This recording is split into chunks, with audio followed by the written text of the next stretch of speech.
PowerPoint vous offre la possibilité d'insérer des fichiers externes à même vos présentations. Allons voir comment on peut procéder. On passe par l'onglet Insertion, on vient dans le groupe Texte et vous avez une icône pour Objet. On clique sur Objet.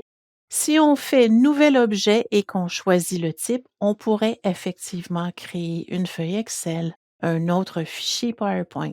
Mais ce qu'on veut voir présentement, c'est à partir d'un fichier existant. Donc, on clique à partir d'un fichier, on fait Parcourir. Je vais utiliser un fichier Excel pour cet exemple. Je fais OK.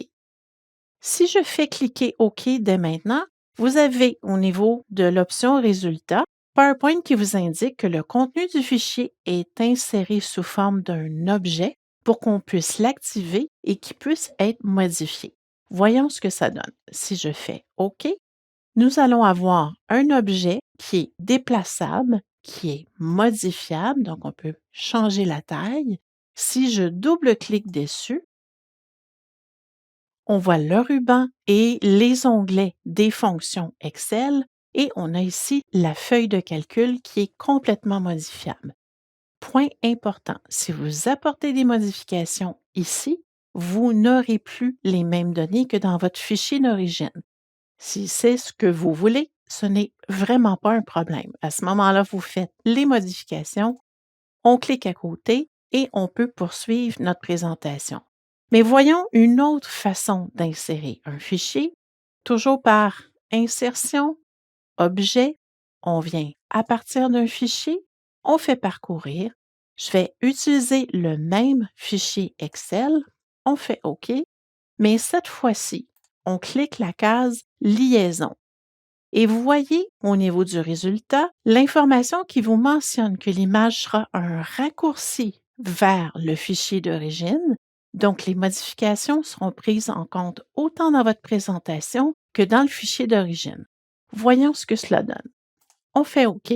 On a une image qui s'insère, donc un objet qui est à nouveau déplaçable, modifiable en termes de taille.